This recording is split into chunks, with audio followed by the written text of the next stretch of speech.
Class 6 lesson number 8 body movements, जिसका part 1 हम लोग देख चुके थे। यहाँ तक मैंने बॉडी मूवमेंट्स पढ़ा दिए थे बच्चों। आज हम पार्ट नंबर 2 देखेंगे, जिसमें हम देखेंगे गेट ऑफ एनिमल, मतलब एनिमल्स के चलने का तरीका, मूवमेंट करने का तरीका, कैसे मूव करते हैं। ओके, और अभी भी इस चैनल पर नए हो तो इसको सब्सक्राइब करो, जिससे आने वाले सारे वीडियोज आपको मिलते रहेंगे। ऑलराइट क्लास, स्टार्ट करते हैं। गेट ऑफ एनिमल, सबसे पहले किस एनिमल के बारे में देख रहे हैं? तो first we are discussing about earthworm. Earthworm बच्चों आपने देखा होगा, ऐसा एक छोटा सा कीड़ा ऐसा होता है जो ऐसे चलता रहता है ना, इस टाइप से आगे पीछे होते हुए बढ़ता रहता है। ठीक है, हम बात करते हैं इसके बारे में। ठीक है, तो स्टार्ट करें। Earthworm, observe an earthworm moving on soil in a garden. एक किसी गार्डन में या किसी सॉइल में जब अर्थवॉर्म चलता है तो उसे मूव करते देखिए। जेंटली लिफ्ट इट, उसको धीरे से उठाइए, and place it on a piece of blotting of filter paper, किसी फिल्टर पेपर के ऊपर रखिए। Observe its movement, then place it on a smooth glass plate और any slippery surface. Observe its movement now. It is different from that on paper and in which on the above two surfaces. Do you find that earthworm is able to move easily? क्या आपको लगता है earthworm आसानी से चल लेता है? देखिए, अर्थवर्म के मूवमेंट को बताया गया है, इस टाइप से अर्थवर्म का मूवमेंट होता है। यहाँ पर थिक है, थिन, थिक, फिर ये जो थिन था अब वो थिक हो गया है, आगे जो थिक था वो थिन हो गया है ना, इस टाइप से। So the body of earthworm is made up of many rings joined end to end, मतलब उसकी जो बॉडी है बहुत सारे रिंग्स से बनी होती है, रिंग्स से बनी होती है जो कि एंड से एंड तक जुड़ी होती हैं। An earthworm does not have bones, उसके अंदर कोई बोन्स, हड्डियाँ नहीं होती हैं। It has muscles which help to extend and shorten the body, मतलब उसके अंदर जो मसल्स होती हैं वो एक्सटेंड, बड़ी हो सकती हैं, एंड शॉर्टन, छोटी हो सकती हैं। During movement the earthworm first extend, पहले क्या करता है, और उसकी बॉडी एक्सटेंड करती है, आगे बढ़ती है ना, लंबी हो जाती है थोड़ी सी। Extend the front part of body, उसके आगे का जो हिस्सा है वो लंबा हो जाता है। देखो ये आप देख रहे हो, ठीक है, यहाँ था, इतना लंबा हो गया है, ठीक है। Keeping the rear portion, rear portion मतलब पीछे का जो हिस्सा है वो फिक्स रहता है to the ground. Then it fixes the front end, फिर वो क्या करता है, अपने आगे के हिस्से को फिक्स कर लेता है, ठीक है। And release the rear end, और पीछे के हिस्से को छोड़ देता है। It then shorten the body, और वो धीरे से छोटा हो जाता है। And pulls the rear end forward, और पीछे के हिस्से को पुल यानी खींचता है, किधर, आगे की तरफ। This makes it move forward bye a small distance, जिससे कि वो थोड़ी सी दूरी या स्मॉल डिस्टेंस चल लेता है। Repeating such muscle expansion and contraction, मतलब उसकी जो मसल है इस प्रकार एक्सपांड होती, बड़ी होती है, और कॉन्ट्रैक्ट यानी फिर से छोटी होती है, इस टाइप से अर्थवर्म मोशन करता है। The earthworm can move through soil, earthworm जो है वो सॉइल के अंदर भी चल सकता है। Its body secretes a slimy substance to help the movement, मतलब कोई मटेरियल है वो छोड़ती है स्लीमी सब्सटेंस जो थोड़ा चिपक जाता है। How does it fix part of its body to the ground, वो अपनी बॉडी को ग्राउंड में कैसे फिक्स कर लेता है। Under its body it has a large number of tiny bristles, थोड़े से ब्रिसल्स होते हैं उसकी बॉडी के निचले वाले हिस्सों में। हेयर लाइक स्ट्रक्चर, थोड़े से बाल जैसे, हेयर के जैसे, प्रोजेक्टिंग आउट, बाहर निकलते हैं। The bristles are connected with muscles, the bristles help to get good grip on the ground, मतलब उन ब्रिसल की मदद से वो अच्छे से चिपका हुआ रहता है ना, अटका हुआ रहता है ग्राउंड से। The earthworm actually eats it way through the soil, its body then throw away the undigested part of the material that it eats, मतलब जब वो चलता रहता है ना तो वो रास्ते में भी खाना वाना खा लेता है अपना, है ना। Eats through the soil, soil के अंदर भी चलते चलते खा लेता है। Its body then throw away the undigested part of material that it eats, जो भी चीज़ वो खाता है वो अनडाइजेस्टेड पार्ट को भी उसी के बीच में निकाल देता है। This activity of an earthworm makes the soil more useful for plants.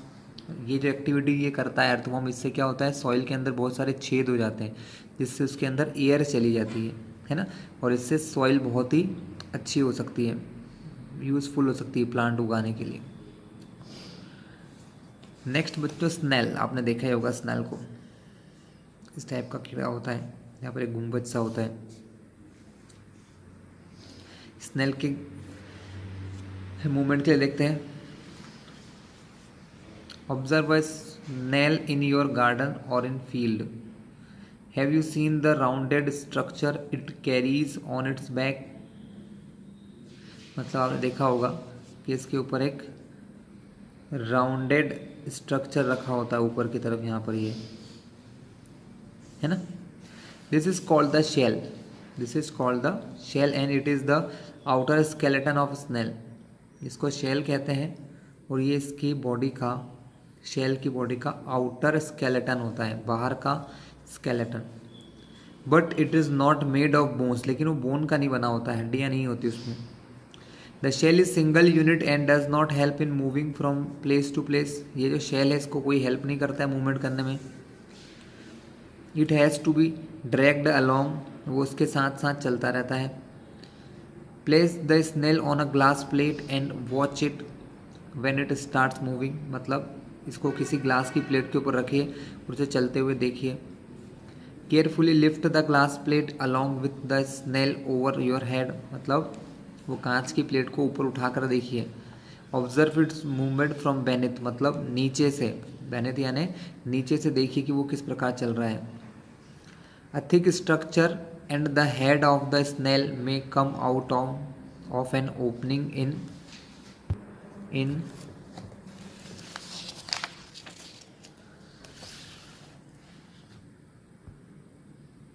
The shell.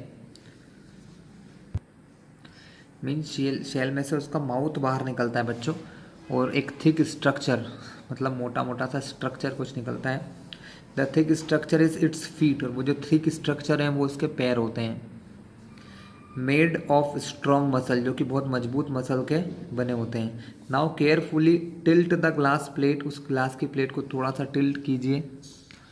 The wavy motion of the foot can be seen, its movement of snail slow और fast as compare to an earthworm.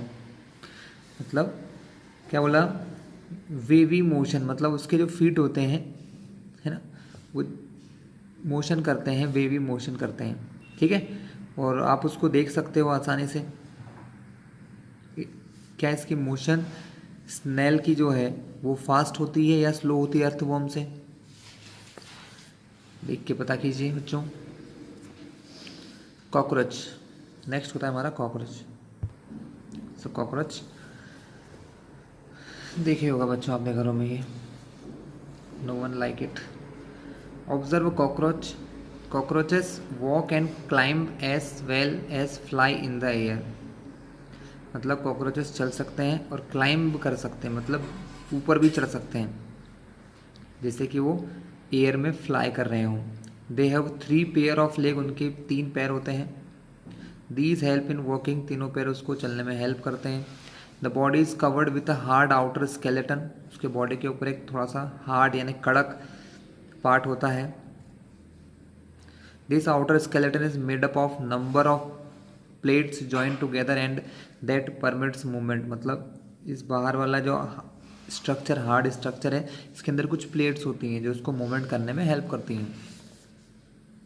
There are 2 pair of wings, 2 पंख होते हैं उसके। Attach to the body behind head, head से पीछे यहाँ पर 2 पंख लगे होते हैं। The cockroaches have distinct muscle, अलग अलग मसल्स होते हैं। Those near the leg move the legs for the walking, मतलब जो पाँव के पास मसल होते हैं वो लेग्स को मूव करने में हेल्प करते हैं, चलने में। The body muscle move the wings when the cockroach flies, और बॉडी के जो मसल्स होते हैं वो उसको उड़ने में मदद करते हैं जब वो फ्लाई करता है। Birds, birds fly in the air and walk on the ground, मतलब बर्ड्स फ्लाई भी कर सकते हैं एयर में और वॉक, ग्राउंड में चल भी सकते हैं। Some birds like ducks and swans also swim in water. Ducks और स्वान जो होते हैं वो वाटर में स्विम भी कर सकते हैं, तैर सकते हैं। स्विम यानी तैरना होता है। The birds can fly because of their body are well suited for flying. The birds can fly मतलब उड़ क्यों सकते हैं? बिकॉज देयर बॉडीज, उनका जो शरीर है, are well suited for flying मतलब उड़ने के लिए सही। वेल सूटेड मतलब उनका शरीर अच्छा बना होता है। वेल सूटेड मतलब अच्छे से बनाया होता है उड़ने के लिए। देयर बोन्स आर हॉलो, उनके बोन्स खाली होते हैं, है ना, अंदर खाली होते हैं। एंड लाइट वेट, इसलिए वो हल्के होते हैं, वजन भी नहीं होता उनमें। The bones of the hind limbs are typical for walking and perching. ठीक है,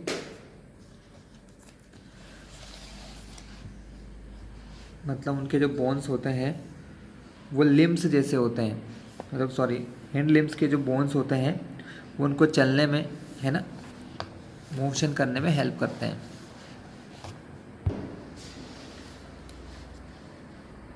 दी बोनी पार्ट्स, बोनी मतलब बोन वाला जो हिस्सा होता है बच्चों। The bony parts of the fore limb, मतलब फोर लिम्स यानी आगे का जो हिस्सा होता है, ये fore limbs are modified as wing, वो एक कुछ विंग्स की तरह भी होता है। The shoulder bones are strong, जो शोल्डर के बोन्स होते हैं इनके वो स्ट्रॉन्ग होते हैं। The breast bones are modified to hold muscle of flight which are use to move the wings up and down, मतलब जो इनके ब्रीस्ट के छाती के आसपास जो विंग्स होते हैं वो ऐसे बने होते हैं कि वो विंग्स को आगे और पीछे पुश करते हैं, है ना, आगे पीछे पुश करें। ये एक बर्ड का स्केलेटन होता है।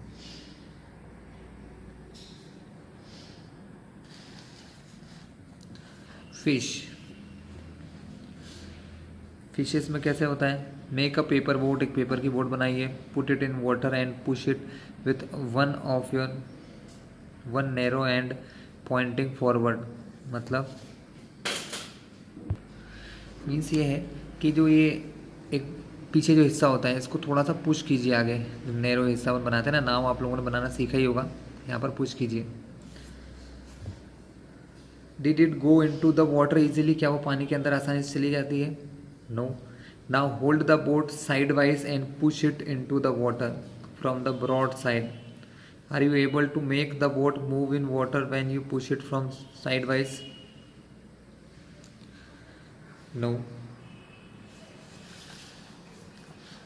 Have you notice that the shape of the boat is somewhat like a fish, जो फिश हमारा शिप या आपने जो नाव बनाई थी उसका जो शेप होता है वो जनरली फिश के जैसा ही होता है। The head and tail of the fish are smaller than the middle portion of body, उसके जो हेड और टेल होते हैं वो बीच वाले हिस्से से छोटे और पतले होते हैं, है ना, स्मॉलर और थिन होते हैं।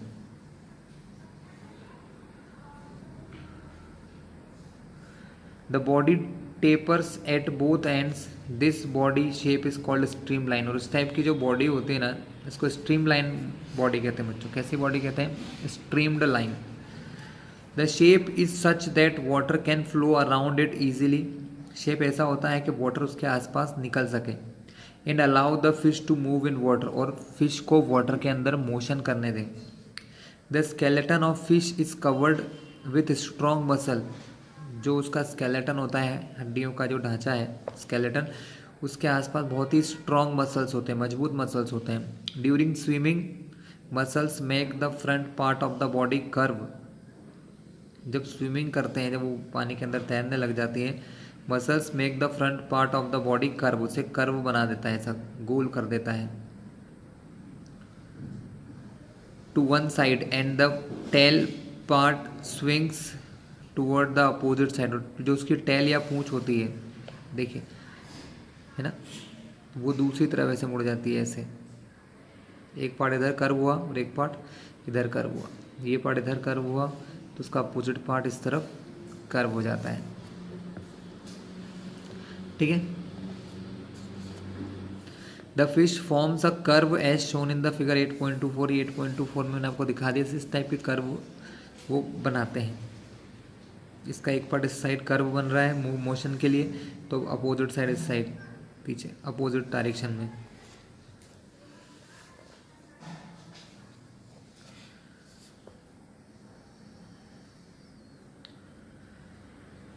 So the fish forms a curve as shown in the figure 8.4. Then quickly the body and tail curve to other side, और वो जल्दी से दूसरी तरफ भी मुड़ जाते हैं। This makes the jerk and pushes the body forward, जिससे कि बॉडी में जर्क लगता है और बॉडी पुश कर सकती है आगे की तरफ। A series of such jerk make the fish swim ahead, मतलब ऐसे बहुत सारे जर्क, एक बार इधर चलना, आगे चलना, लेफ्ट राइट होना, ये जर्क उसको आगे की तरफ मोशन कराते हैं। This is helped by the fins of the tail, ये किसकी वजह से होता है? इनकी टेल में जो फिन्स होते हैं इसकी वजह से ये ऐसा कर लेते हैं। Fish also have other fins on their body which mainly help to keep the balance of the body and to keep direction. उसकी बॉडी में ऐसे बहुत सारे फिन्स और भी होते हैं जो उसकी बॉडी को बैलेंस बनाए रखने में हेल्प करते हैं while swimming. Did you ever notice that underwater divers wear fin-like flippers on their feet to help them move easily in water? मतलब आपने देखा होगा जो स्विमर होते हैं, पानी के अंदर जाते हैं, जो सूट पहनते हैं, कपड़े पहनते हैं, ठीक है, उनकी बॉडी में भी ऐसे, उनके जो पैर होते हैं उनमें भी ऐसे फिन मतलब ऐसे क्या कह सकते हैं बच्चों, अलग अलग छेद से, मतलब ऐसे ऐसे स्ट्रक्चर होते हैं, जैसे ये यूँ इस टाइप से, है ना, ये फिन्स होते हैं, जैसे डायरेक्शन होती है इनके। तो एक ये वाला हिस्सा, ये हिस्सा या ये हिस्सा एक दूसरे की हेल्प करता है मुड़ने में या फोर्स लगाने में। How do snacks move? Snacks कैसे चलते हैं? Have you scene A snack slither? Does it move straight? क्या आपने कभी स्नैक को चलते देखा है? क्या वो कभी सीधा चलता है? नहीं चलता है। Snakes have a long backbone, उनकी बहुत लंबी सी बैकबोन होती है। They have many thin muscles, बहुत पतली पतली उनकी मसल्स भी होती हैं। They are connected to each other even though they are far from one another. They are connected to each other even though they are far from one another, वो एक दूसरे से दूर रहें। Muscles also interconnected the backbone, मतलब muscles जो रहते हैं वो उनके बैकबोन से कनेक्टेड रहते हैं। रिब्स और स्किन से भी, उनकी बैकबोन से, उनके रिब्स और स्किन से कनेक्टेड रहती हैं मसल्स, जो बहुत सारी हमने देखी था ना, मेनी थिन मसल्स, बहुत सारी पतले पतले मसल्स होती हैं। The snacks body curve into many loop, वो बहुत सारे लूप में, लूप मतलब ऐसे यूँ, ऐसे बहुत सारे लूप में वो कर्व कर सकती है, अपने आप को मोड़ सकती है बहुत सारे लूप में, ठीक है। Each loop of the snake gives it forward push, हर एक लूप जो होता है उसको आगे बढ़ाता है, फॉरवर्ड पुश, आगे की तरफ पुश करता है। By pressing against the ground, by pressing against the ground मतलब ग्राउंड को दबाते हुए आगे की तरफ मोशन करता है। Since it's long body makes many loop and each loop give its this push, the snake move forward very fast, और बहुत सारे पुश होने की वजह से वो बहुत जल्दी जल्दी तेजी तेजी से चल पाता है। And not in straight line, और वो सीधे रास्ते पे कभी नहीं चलता है, वो हमेशा कैसा चलता है? राउंड राउंड चलता है, ठीक है, क्योंकि कर्व जब करता है तभी वो फोर्स लगा पाते हैं, ठीक है। We have learn about the use of bones and muscles for the movement of different animal.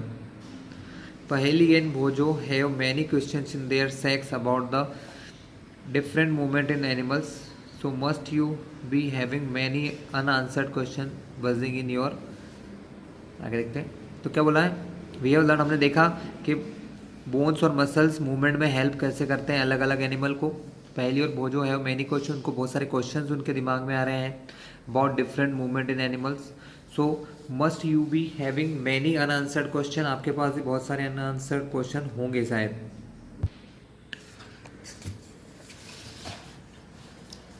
है ना। तो आपके दिमाग में वैसे बहुत सारे क्वेश्चन आ रहे होंगे। The ancient Greek philosopher Aristotle in his book gait of animals asked himself this question, उन्होंने बहुत सारे क्वेश्चन अपने आप से पूछे। Why do different animal have the body parts that they do have and how do this body parts help animal to move the way they do, मतलब ऐसे हर animal के अपने अलग अलग बॉडी पार्ट क्यों होते हैं और वो बॉडी पार्ट्स उनको कैसे हेल्प करते हैं चलने में। सारे एनिमल के बॉडी पार्ट्स एक जैसे क्यों नहीं होते हैं, ठीक है। What are the similarities and differences in these body parts between different animal, अलग अलग एनिमल के इन बॉडी पार्ट्स में क्या डिफरेंस है। How many body parts are needed by different animal for moving from place to place, मतलब अलग अलग animal को डिफरेंट पार्ट्स की ज़रूरत क्यों होती है। Why 2 legs for human and 4 legs for cow and buffaloes? Many animals seem to be having an even number of legs. Why is the bending of our leg different from that of our arm? हमारे पाँव की मुड़ने की जो तरीका है वो हमारे आर्म के मुड़ने के तरीके से अलग क्यों है। So many questions and perhaps we have looked for some answers through our activities in this chapter and we need to look for many more answers. और हम आगे भी आंसर्स को देखते जाएंगे और पढ़ते जाएंगे। बच्चों यहाँ एक बहुत अच्छी सी इम्पोर्टेंट बात बताई गई है about the yoga. Yoga is an invaluable gift of ancient Indian tradition, मतलब हमारे इंडिया का ही है ना। The United Nations declare 21 June as a international yoga day. 21 जून को इंटरनेशनल योगा डे मनाया जाता है। Yoga keeps a person healthy, एक पर्सन को हेल्दी रख सकता है। It help in keeping the backbone erect, backbone को सीधा रखने में। Enabling you to sit straight, आपको सीधा बैठने में। And not slouch. Many posture in yoga require you to lift your own weight, बहुत सारे ऐसी पोजीशन होती हैं, पोस्चर यानी योगा की पोजीशन होती हैं जो आपको लिफ्ट अपने ओन वेट, अपने खुद के वजन को लिफ्ट करने में हेल्प करती हैं। Which help in making the bone strong, जिससे कि हमारी बोन्स स्ट्रॉन्ग बनती है। And help word of osteoporosis. It also help in relieving joint pain, joint के जो पेन होते हैं उनसे हमको बचाती हैं। Which is mostly observed in elderly people, बूढ़े लोगों में ज़्यादा होता है ये। It tunes all muscles in the body and keep them active, body के हर एक मसल को ठीक रखती है और उन्हें एक्टिव रखती है। It keeps the heart healthy, heart को हेल्दी रखती है। And make it work more efficiently, और उसे अच्छा काम करने में हेल्प करती है। Certain yoga posture should be performed under the supervision of trend person, लेकिन कुछ ऐसी कठिन भी होती है, हार्ड होती है, जिनको किसी ट्रेंड पर्सन के सामने ही करना चाहिए। सो क्लास अब हम करते हैं exercise questions. So fill in the blanks है। Joints of the bones help in the dash of the body, किस चीज़ में हेल्प करते हैं। Movement of the body, body के मूवमेंट में बच्चों हेल्प करते हैं हमारी, ठीक है। Combination of bones and cartilage from the skeleton of the body, body का क्या बनाता है, स्केलेटन, ढांचा बनाता है। The bones at the elbow are joined bye, हमारे एल्बो पर है ना, बोन्स किस चीज़ से जुड़ी होती है, बाय अ बॉल सॉकेट। द contraction of the dash pulls the bones during movement, the contraction of the muscles pulls the bones during movement, मतलब जब मोशन करती है बॉडी तो हमारे मसल्स कॉन्ट्रैक्ट होते हैं, है ना। तो contraction of muscle pulls the bone during body, तो बॉडी को पुल करते हैं, अपनी ओर खींचते हैं, इस चीज़ में वो हेल्प करते हैं। Indicate true and false among the following, true false बताइए। The movement and locomotion of animals is exactly the same. The cartilage are harder than bone. Cartilage क्या बोन से हार्डर होते हैं। नो बच्चों, ये भी फॉल्स है और पहला ही फॉल्स है। Movement and locomotion of all animal is exactly same, सारे एनिमल का मूवमेंट एक जैसा होता है क्या, नहीं होता है। और कार्टिलेज जो होते हैं ना ही वो हार्डर होते हैं, बोन से हार्डर नहीं होते हैं। The finger bones do not have joints, ये भी फॉल्स है, फिंगर बोन्स में जॉइंट्स होते हैं। The four arm has 2 bones, four arm में 2 बोन्स होती है, सही है। Cockroaches have an outer skeleton, cockroaches के बाद के बॉडी में बाहर स्केलेटन होता है शरीर से, हाँ यस ट्रू, अभी देखा था हमने लास्ट में, ठीक है। Match the following. Upper jaw 3 4 5 6 7 अच्छे ज़्यादा दे रखे हैं। Have fins on the body, has a outer skeleton, can fly in the air, is an immovable joint. Yes याद करिए, अपर जॉ था बॉडी के, माउथ का, माउथ में 2 जॉ होते हैं ऊपर नीचे, ऊपर वाला माउथ कैसा था, इमूवेबल, जो मूवेबल जॉइंट नहीं था, फिक्स्ड जॉइंट था। हमने पढ़े थे ना 2 प्रकार के जॉइंट, मूवेबल इमूवेबल। फिश क्या होते हैं, फिश के अंदर fish have fins on the body. Ribs क्या होते हैं बच्चों? रिब्स के लिए आंसर हमारा क्या होगा? रिब्स क्या करते हैं बच्चों? रिब्स हमारी सीने में जो होते हैं, हमारे चेस्ट पर, वो प्रोटेक्ट द हार्ट, हमारे हार्ट को प्रोटेक्ट करते हैं। स्नेल के पास क्या था? Snail show very slow movement, मतलब इसका मूवमेंट जो होता है बच्चों कैसा होता है? बहुत ही स्लो होता है। Cockroaches can fly in air, हमने पढ़ा था, वो एयर में फ्लाई कर लेते हैं। फिश बच्चों, ये आंसर भी फिश के लिए है। Have a stream line body, fish की बॉडी कैसी होती है? हमने पढ़ा था ना, स्ट्रीम लाइन। मतलब इस फिश वाले के दो आंसर हैं, ठीक है, एक तो फिन्स भी आंसर है और एक have a stream line body, ठीक है। चलिए एक बार मैं आपको ये सारे आंसर बता भी दूं, कुछ स्पेलिंग मिस्टेक ना हो। ये आपके fill in the blanks, first में मूवमेंट, सेकंड में स्केलेटन, थर्ड में बॉल सॉकेट, फोर्थ में मसल्स, है ना। और यहाँ पर फर्स्ट सेकंड थर्ड फॉल्स है, फोर्थ और फिफ्थ ट्रू है। ये फर्स्ट का आंसर डी है ना, इमोवेबल जॉइंट वाला। सेकंड का A, have fins on the body. जी का हमारा थर्ड आंसर भी है, ई भी आंसर है। रिब्स जो है हमारा प्रोटेक्ट करता है हार्ट को, और फिश वाले का ये भी आंसर है, have a stream line body, दो आंसर है ए एंड जी, ठीक है। चलिए कुछ क्वेश्चन 4 देखते हैं। What is the ball and socket joint? Which of the skull bones are movable and why can our elbow not move backward? इनके answer हम देख लेते बच्चों। पहला, what is the ball and socket joint? The round end of one bone fit into the hollow space of other bone, मतलब जो गोल हिस्सा होता है राउंड किसी एक बोन का, वो फिक्स हो जाता है खाली स्पेस में दूसरे बोन्स में। Such a kind of joint allow movement in all direction, इस टाइप का जो बॉल सॉकेट होता है वो हर डायरेक्शन में मोशन कर सकते हैं, है ना। Such joint are called ball and socket joint. The facial bone, which of the skull bone are movable? The facial bones of our skull comprises upper and lower jaw, in which lower jaw are movable। मतलब हमारे face पर, जो face की हमारा चेहरा होता है, face, उस पर जो बोन्स होती हैं उसके अंदर अपर और लोअर जॉ होते हैं, उसमें से लोअर जॉ है, विच लोअर जॉ इज मूवेबल, तो लोअर जॉ जो होता है, नीचे वाला जबड़ा जो होता है वो मूव कर सकता है। Why can our elbow not move backward, हमारा एल्बो पीछे क्यों नहीं जा सकता है? Elbow cannot move backward because it has hinge joint which allow only back and forth movement, मतलब हमारे एल्बो में हिंज जॉइंट्स होते हैं, ठीक है, जो कैसा मोशन करते हैं? बैक एंड फोर्थ, आगे और पीछे मूवमेंट कर सकते हैं बस। तो बच्चों यहाँ पर ये लेसन हमारा फिनिश होता है। क्वेश्चन आंसर भी हमने देख लिए। नेक्स्ट वीडियो में आपको लेसन नंबर 9 स्टार्ट करूँगा, the living organism, characteristic and habitats.